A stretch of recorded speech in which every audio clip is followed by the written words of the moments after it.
I'm Jim Fielders, as you were told. The next slide, please. This is a result of a study done by the City of Toronto, and it's actually 10 years old now. It was done in 2012, and at that time,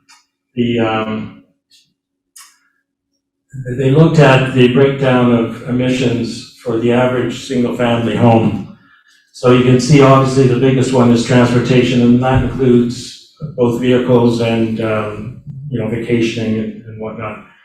And then you have the other ones, water, waste, and food. We're going to focus on energy, which represents about a third of the household, almost 21 tons. So that component is about 7 tons for the average single-family home. But this doesn't include methane. For some reason, we're getting a bar at the bottom that's hiding some of the information. I don't know if you can fix that. It's not showing up on everybody else's thing. Anyway, next slide. So we're talking about existing homes. There's a lot of work going on with new housing. The building code has been continually improved. And it's in relatively good position, although there's still room for improvement. But we're looking at existing homes, which represent the majority of the emissions. And we're looking at specifically air source heat pumps. As you know, there are geothermal or ground source heat pumps that you'll find out in rural areas. But we're looking at the air source, and they're broken down into really 2 categories. One is called moderate climate, where they only really heat down to around freezing. And this was popular more in the southern states where they don't get, mid-states where they don't get as much cold weather as we do. And then you have what are called the cold climate air source heat pumps. And typically the cold climate have to be mounted above the snow line, as is indicated in the picture on the right compared to one on the left. Next. So we call this magic of heat pumps, and it's really not magic, it's just basic science to do with the refrigeration cycle. What happens is you provide power, and in this case, a 1 kilowatt of electrical power that runs a compressor and sends refrigerant around a circle between exchangers. And what that does is it gives 3 kilowatts of high temperature heat output. So it's really extracting heat from the air, and in a 3-to-1 ratio. So you see at the bottom, the 2 kilowatts of your heating is coming from the environment. Now, I'm an engineer, and I first thought this was hocus pocus, but and I go out and look at my heat pump when it's minus 20, and in the house, which is 4,000 square feet of heated area, has never dropped below 21 degrees for the last 12 years. So I've stopped questioning it. It is true. And we can get into all the details of how that actually works. It's an expansion of gas principle, but I won't bother you with thermodynamics at this point. Next, please. So it's really one of our sources of renewable energy. You've got wind, solar, tidal, now you've got air, so think of it that way. So let's talk about what kind of, I say, an animal a heat pump is compared to your typical gas furnace and regular air conditioning. A number of benefits. It is more comfortable in terms of an indoor temperature. That's because it runs on a lower output temperature, but for longer periods. So it's compared to a gas furnace, you don't get a big blast for a few minutes and then it drops, gets cold and repeats the cycle. And what that does is that it ends up creating more even temperature from floor to floor and room to room. Now, we also find that when people go to heat pumps, and they may be doing other measures as well, such as air sealing, insulation, that you don't need as much humidification because now you're kind of closing gaps where cold air, dry air is coming in, and you don't have that as much. And then there's also less need for dehumidification in the summer. And another big benefit is lower sound levels. The technology has really improved in terms of basically fan noise that you would find both on the outdoor unit and the indoor unit. One of my customers said that her neighbor came running over the day after she put in her heat pump, and he says, "Thank goodness you did that, because your air conditioner was driving me crazy. My porch faces your sidewall." She didn't hear it because it was on the sidewall, not in her backyard. And he says, "But what's that thing hanging on the wall of your house?" And she said, "That's my heat pump that's running right now." So that's a real life example. Next, please. So there is also a lower cost in operation, and we'll be looking at that in a little more detail later. And there is no need, in fact, it's recommended that you don't set your temperature back at night. I don't know how long ago it was where people were told, turn your heat back at night to save energy, and nobody believed them until they did study after study. Finally, everyone agreed, oh yeah, I turn it back, I can save money. Well, you don't have to set it back, and you will save money. So it's amazing how things change. And you have lower cooling costs. It's because a typical air conditioner is just a single cycle. We won't get into the details, but the heat pump has what's called a scroll compressor, so it is a variable refrigerant flow device, so it just puts out enough cooling to suit the load. And again, it runs for longer periods, which causes more dehumidification. And these things will work with all the gadgets like smart thermostats that you want, like kind of kid that if you're in the Bahamas and on the beach and you want to turn up the heat in your house because you've been away on vacation, not normal living, you can do it from your iPhone before you get on the plane. Next. But on the other hand, if you just want to have hot or cold and up and down, you can do that as well. This is a study that was done by the city of Burlington. They looked at what is the average, so the blue bars, we won't go into all the details, but the average in Burlington is obviously the highest. And then they looked at what if we switched to an air source heat pump just for space heating and left the water heating the same, so water heating doesn't change. And what if we went with an all brand new high efficiency natural gas furnace? And the results show that by far the air source heat pump produces less emissions.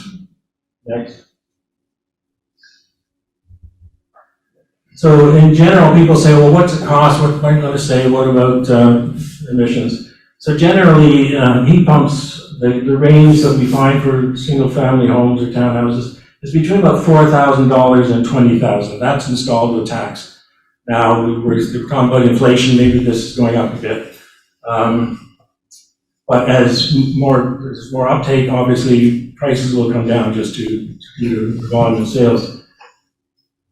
And you will save between $200,000 and $3,000 or more in annual energy savings, especially if you're on propane or oil. Like farmers will just, there's no reason they shouldn't run out tonight and buy an air source heat pump. And then in terms of emissions, you can save between 2 and 4.5 tons, again, of the average 7 tons that a house would produce. But let's look at what happens over 15 years with, we've got the carbon tax, and I'm assuming that it'll stay in place. There's no guarantee. Next. And so we looked at on the left, what if you, say your furnace and an air conditioner has to be replaced. So you can go out and buy a new high efficiency. By the way, mid efficiency is not allowed to be purchased anymore in Ontario. So you have to go with high efficiency, which costs more. And then in terms of the increasing carbon tax, as well as the increase in the cost of natural gas, which they just announced another increase shortly, There was, as you know, one before Christmas. So your total cost in gray over 15 years, and that's accounting for 2% inflation, is the highest of the alternatives. The two in the middle are hybrid options, where if you go to, and it's new equipment, but if you can put in a heat pump that only works down to about -15, you can supplement it with either a gas burner or an electric heating element. And those are the two in the middle. And then the one on the right is what's called the full cold climate heat pump. That it costs the most, but the rebates help reduce that, and there are new rebates you'll be happy to hear about later. But the operating cost is much lower than the other alternatives. So the total 15 years, including taxes and whatever, is the best bang for your buck. Next. So we're going to look at what if you do have a furnace that's not too old, say less than 10 years old. Next. Again, two comparisons. One on the left is what if you if you kept your existing furnace, and it may not be as efficient as the latest model, but we've assumed an average. So you've got your operating costs, and there's no capital costs, so you're just going to be spending money on fuel. Well, that's something I didn't know. Did you do that? Yes. Okay, then let's take it right off if we can. But anyway, so then the option is to get a hybrid that replaces your air conditioning coil above the furnace and the outdoor unit. So that cost is, again, $4,000 to $5,000.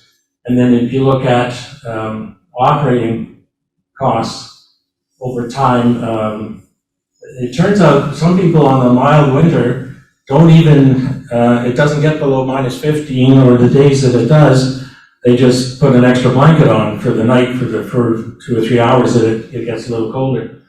And people have found they don't need the gas furnace at all. But typically, the gas furnace would run, on an average year, about 5% of the heating time. So that is also less expensive than keeping your existing furnace. Next. So the other question I get often is, I've got a cold basement, and this is just, especially with central ducted systems, it's just the laws of physics, that hot air rises in the winter, so the basement is cold, and cold air sinks in the summer when the air conditioning is on. So this may sound a little counterintuitive, but if you put what's called a mini split heat pump in your basement, say in a family room, and then you make sure you've got a good opening to return to your air handler and your air conditioning, you can circulate the air through the house, and it'll pick up the coolness from the heat pump. But when it gets really hot and the basement starts to get cold, you can now switch that heat pump to heat mode. So again, it's 40 degrees outside, and you go down to your basement and you turn on the heat. But it works, and it doesn't cost that much. Next slide will show that. It's kind of a wash, depending on what's going to happen with cost. Next.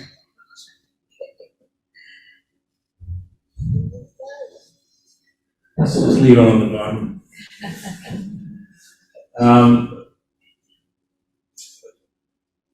I'll do the title anyway. But this is maintenance. There we go. So maintenance is generally less compared to a gas furnace and an AC. When I lived in Toronto with those two, I would have someone come out in the fall to set up the furnace, and then come out in the spring to do the air conditioner. And the guy usually says, "You didn't turn your circuit breaker off for your air conditioning all winter. You've been wasting electricity." I didn't know that. Anyway, you don't have to worry about that with a heat pump. And so you have to keep the outdoor unit clean by people just usually take a low pressure stream of water and then hose down the outside coil. But it's imperative that you keep the filter changed on the indoor unit. And myself and even Hart, we didn't get our service regularly. This, like 10 years ago, they said you don't have to do anything. But now I have an annual plan, and they come out once a year for $100 and just check everything to make sure it's running. So the more maintenance you do, the longer your equipment will work. That's kind of the bottom line. Next. So the big question is, what do you do if the power goes out in the middle of winter?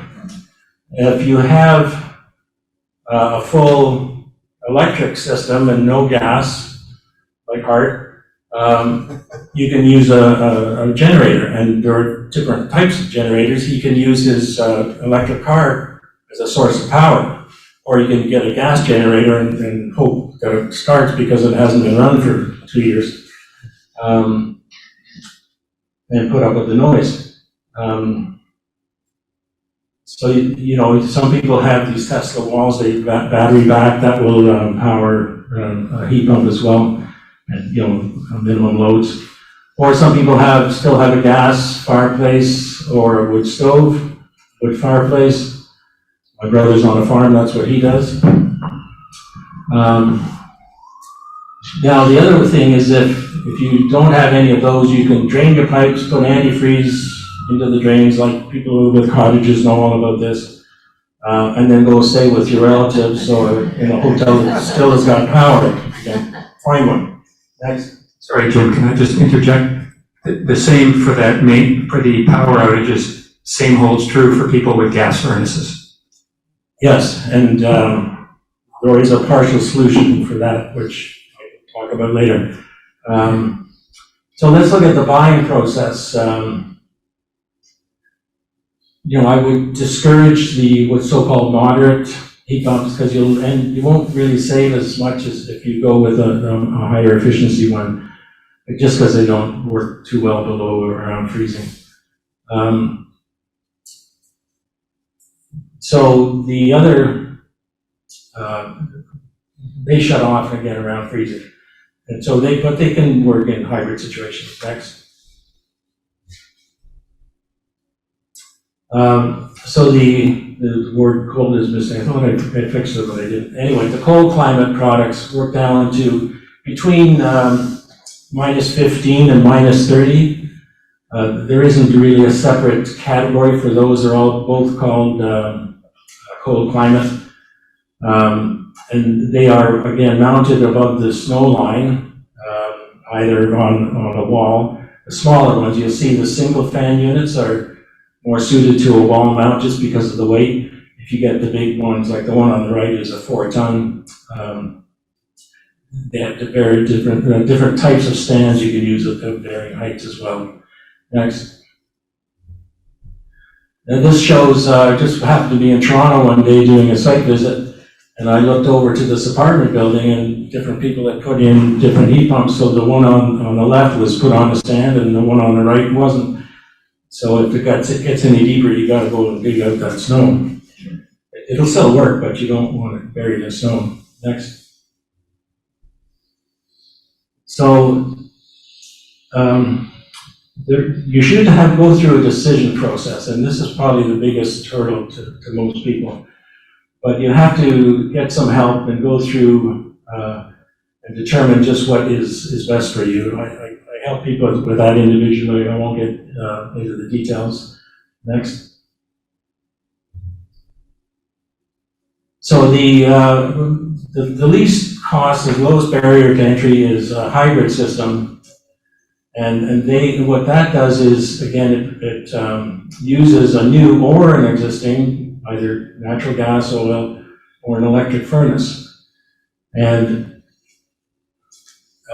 we just call that the best bang for your buck. And it is very effective in emissions reduction. As I mentioned earlier, some of these don't even run in a mild winter. So you're getting 90 to 95% reduction in emissions. And then what you also do is replace the coil that's above the furnace, the refrigerant coil, and then you replace the outdoor unit, which has a coil and a fan inside. Next. So this is a kind of a schematic diagram. So at the top you have a thermostat that controls things, and then directly below is this control panel, and that's the secret of these hybrids. These units will work with any make and model of furnace within reason. So this little control box lets the coil above the furnace and the outdoor unit talk to the thermostat so that it decides when you need heating and when you need cooling. And it's all tied into your electrical panel. Next. This is a slide that shows what people can do in terms of a deep energy retrofit. And so on the left is a typical home, close to 7 tons of emissions. And then you can do progressive things at varying costs. And this isn't meant to be in chronological order. It just shows that the biggest reduction you'll get is by going with, in this case, a hybrid heat pump, so you've still got a furnace. Then you go to a water heater and so on, do insulation and air sealing. And the last thing you really want to do is wrap your house in a blanket and change all your doors and windows, because the payback for that is very long. But if you've got leaky windows, you should replace them anyways. It's not a matter of carbon savings. Next. So there are different rebates coming and going depending on the political whims of the governments in power. So right now, the Greener Homes federal program, it's just been partnered with Enbridge to go from a 5,000 maximum grant to 10,000, and that's for a number of measures, including heat pumps. And for heat pumps specifically, previously it was $5,000. Now it's a graduating scale with up to $6,500 for the full heat pump. There are 2 other categories for hybrids of 5250 and 3250, or approximately those numbers. In other words, the less you spend, the less rebate you get. And Enbridge has now created a new company called Enbridge Sustain, and they are looking at a financing model that's going to be coming out in the next 2 or 3 weeks. And my colleague George has been working with people at Enbridge on that, so we'll keep you posted on that. Next. This is an example of what Hart and a couple of friends have done. So with me on the top, I started with a brand new home, but I had an on-demand gas water heater. 12 years ago, I didn't know as much as I did. I didn't even know what an air source heat pump was. I was going to do 2 wells in my front yard, which was going to cost me $50,000, and do geothermal. And my HVAC guy said, well, why don't you try one of these new fandangled things from Japan? I said, well, what's that? He says, air source heat pump. I said, well, I'm not that much of a risk taker. Do these things really work in Canada? He says, yeah, you can come and see some of the ones I've installed. So this was like in June, I ran around to these houses in Toronto. They all had brand new heat pumps, air source. I said, how do they work? Oh, they're great for cooling the house. I said, yeah, but what about the heating? Oh, we haven't gone through a winter yet. Anyway, I bit the ball. I said, well, how much money? He said, $15,000. I said, sold.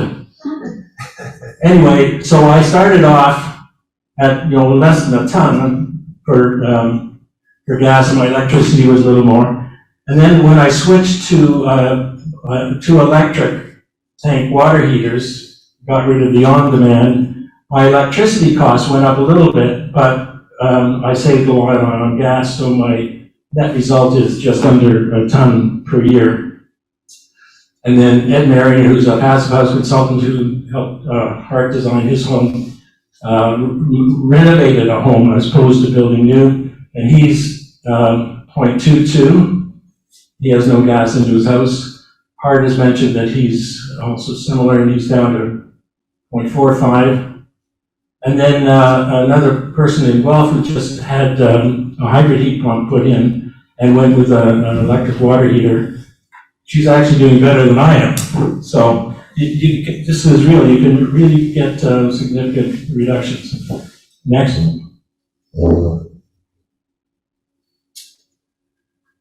So if you get that far, you get something installed and you wonder what's going to happen next. Typically, when you start reducing your airflow, your indoor air quality should be looked at, because now you may get a buildup of carbon dioxide inside the house, and so you may want to ventilate it, and there's different technologies. There's heat recovery ventilators and energy recovery ventilators. The trend now is to go with the ERVs in this part of the world, and that will give you fresh air. When people come into my house, the most common reaction is, this house smells so fresh, and it's because I'm bringing fresh air in all the time. And that is cold air coming in that gets heated by the stale air going out, so it's an exchanger. Next.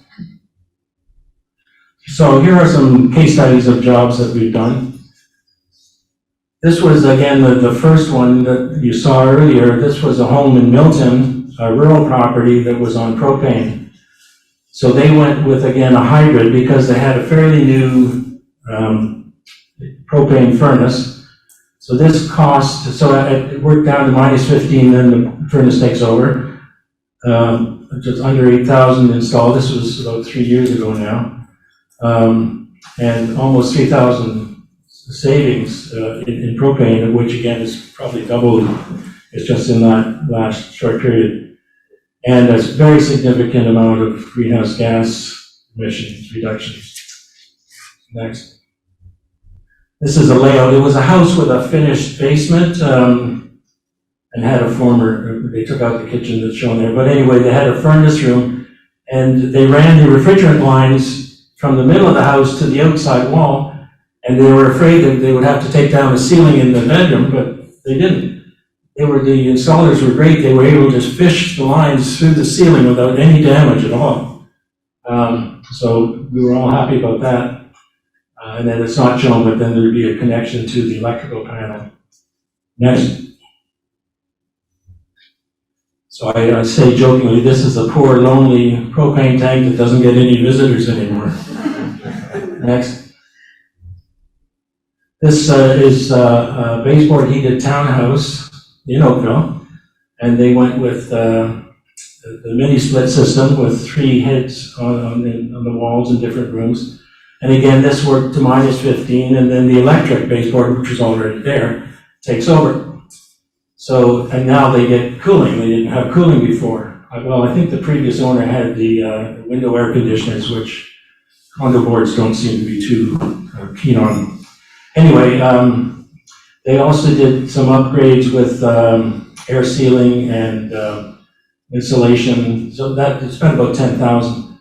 And the annual savings aren't as dramatic as the previous one because they were already on electricity. So, you know, you're not getting that benefit of switching fuels. And also now they're spending money for cooling, which they wanted in the first place. And so again, the gas emissions aren't terribly big because it was electricity to begin with. Next. So this shows the 2 typical, you may have seen these in places, wall heads. And it gives circulation. In a house that didn't have any central system, you now get air movement, and there's filters in those. You can even get a HEPA quality filter if you have allergies. And you have to decide what is the occupancy of the house as to where you're going to put these things. In this house, we put one in the main living dining area. It was an open concept. But in the upstairs, there's 3 bedrooms, but there was a mother and her daughter who wanted privacy. So instead of just putting a head outside in the hall and closing the doors and not getting any heat or cooling, they decided to put one in each bedroom. Then you can close the doors, and then you have to use a much smaller output unit. And sometimes it's hard to find a small enough one because if you don't want it oversized, it just doesn't perform as well. Next. So this is my house, and I give tours regularly, except for COVID. You're welcome to come, usually in the fall. So again, this was the first one that came to Canada, and it works down to -30, and it was 15,000 installed. Now I've got 3,000 annual savings, but that includes other features I did. My walls are a foot thick. And I've got, 2 feet of insulation in the attic, and my whole basement is insulated, similar to Hart's, not to the same extent. But all of those things together gave me significant savings compared to if I'd gone with a regular high-efficiency gas furnace and air conditioner. And my carbon emissions are almost 5 tons. So I'm about 90% less carbon emissions than my neighbors. I've got a video that shows panning around to the neighbors, and just to show you that this is an older part of Burlington, so most of the houses are fairly old. Next. That's the outdoor unit on the left, and again, it's a double fan unit, so it sits on a stand that you don't see on the picture. And then on the right is the box, or what's called the air handling unit on the inside, which has got a fan in it and the coil. Next. This was a home in Burlington with a guy who had done, he put solar panels. If you look on the upper left, I haven't used this yet, but I can just show you. There are solar panels on that face. That was facing south. So he'd done that. He got the microfit program, and he was air sealed. He said he couldn't go into the basement in the winter, it was so cold. So he spray foamed the basement, and it made it much more comfortable. He had an Ecobee smart thermostat, and we had a little trouble getting that to talk to the heat pump, but we figured it out. And so his cost was just like under $5,000. And but he's not saving much, and he didn't do it for saving money because he'd already done so many things. So if you leave the heat pump to the last item on your list, you might be a little disappointed because you've saved so much money in other places. Anyway, he got significant emission savings. Next. That's the outdoor unit on the wall. And it's kind of a poor picture, but on the right you can see the lines feeding into the coil that go on top of the furnace. Next. This is, that's the same one. Sorry, yeah. So I mentioned the woman in Guelph with the neighbor who was so happy. So this is the one she put in. It's down to -15. And she just wanted a simple thermostat, just hot or cold and up or down. And she changed her gas water heater to electric and did some insulation and air sealing and spent $7,400. And she's saving $400 in annual costs. And those savings just keep going up, and her carbon savings are substantial as well. Next. So that's the unit mounted on the wall. It was a 1.5 tons. This was a semi-detached home. It wasn't overly large. And then on the right is the inside where you have furnace. She went with a new furnace because her furnace was over 20 years old. So it's a high efficiency with both the intake and the exhaust ducted to the outside and the coil above the furnace, and then that's her new electric water heater. And it's an open basement, and she has her grandkids come and stay, and she says they love sleeping there because they don't get any more noise from the gas water heater, which was had a blower fan on it, going every time it came on. Next. This is across the street from me. It was built in 1914. It was hot water RAS with a big boiler in the basement that was 60 years old and 40% efficient on gas. And it happened to die. The owner said, I want to cool the house, can you put in some mini splits? And I said, well, yeah, but why don't we put in heat pumps at the same time? And he said, yeah, okay, and then the next day the boiler died and they couldn't get it. Well, it was gonna be $10,000 to replace the boiler, so he said, no, let's upgrade the heat pump. So we did. Next. Again, this was the colder climate, so it does all the heating down to minus 25. So it's got the outdoor unit, and this is a 2 and a half ton. It's got 2 feeds into the basement that runs along the basement ceiling up into the living and dining room, and then a unit that goes up into the attic next to feed into the different rooms in the upstairs.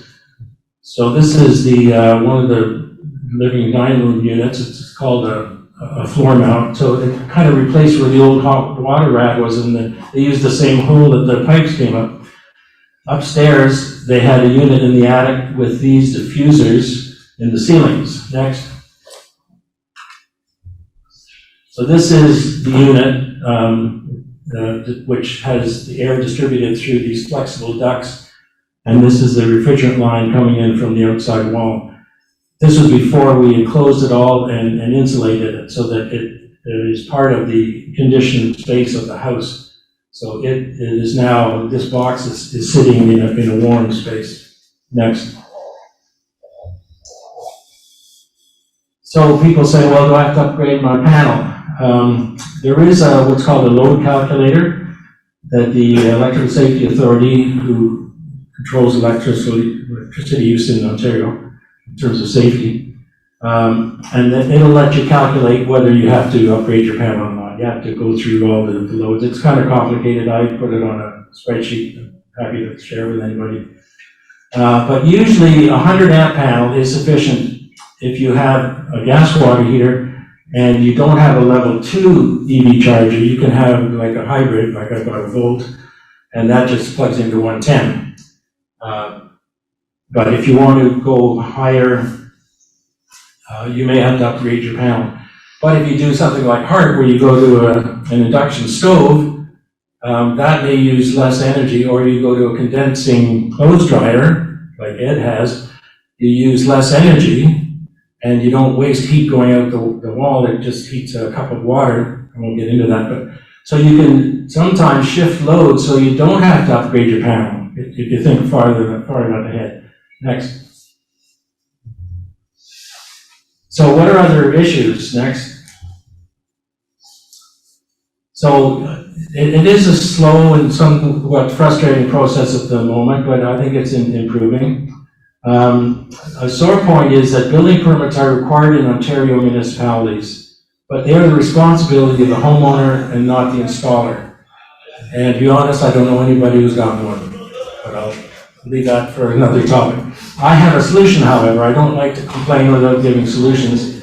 We can fast track this, and I've got one of the councillors in Burlington looking at reducing red tape to take all the building department needs is into information that's in your energy audit. So you just take it and put it in the right box on a form and submit it, and these cities aren't going to charge us any money for the fee, hopefully.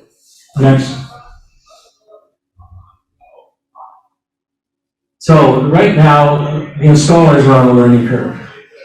And it's hard to get, first of all, an installer who believes in heat pumps, and then if they do, to do a proper job of installation, and that's where I like to have people. But there are other consultants, the municipalities. As you know, in Oakville, you've got Future Energy Oakville that's moving in that direction. And there are environmental groups that can provide this hand-holding or coaching, whatever you want to call it. Next. And do you need an electrical inspection? In general, yes. If you have the more simple installation with a hybrid and you can use the same circuit breaker and wire that came to your air conditioner, which you often can, installers are licensed to do that wiring. At least they can be licensed to do that wiring, not all of them are.